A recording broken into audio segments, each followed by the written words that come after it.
বিশেষ অতিথি হিসাবে সেক্রেটারি বাংলাদেশীয় প্রতিনিধিত্ব এবং তাদেরকে নিয়ে আজকের এই আন্তর্জাতিক নারী দিবস সামনে মা ও বোনেরা সকল বৈষম্য এবং কর্মঘণ্টা নির্দিষ্ট করার লক্ষ্যে মার্কিন যুক্তরাষ্ট্রের নিউ ইয়র্কে রাস্তায় নেমে এসেছিল সুতার কারখানার শ্রমিকেরা। সেই সময়ে রাজপথে শুরু হয় দমন নিপীড়নের ঘটনা।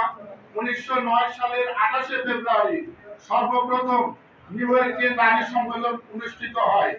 1910 সালে কোপেনহেগনে দ্বিতীয় আন্তর্জাতিক নারী সম্মেলন অনুষ্ঠিত হয়। সমতা এবং নারী উন্নয়ন, এক্ষেত্রে নারীদেরকে যদি আমরা সম অধিকার না দিই, অর্থাৎ নারী পুরুষের সমান অধিকার না দিই, তাহলে আমাদের পরিবারের, সমাজ এবং রাষ্ট্রের উন্নয়ন সম্ভব নয়। এই জন্য আসুন আমাদের সকল সমাজের সোসাইটিকে এগিয়ে আসতে হবে, তাহলে নারীদের অধিকার আদায় সম্ভব।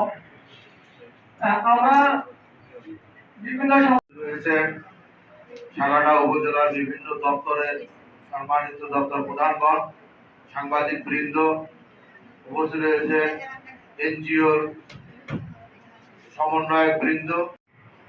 কিন্তু এখান থেকে আমরা শিক্ষা গ্রহণ করি, আমরা ইতিহাস পড়ি, ইতিহাস পর্যালোচনা করি, ইতিহাস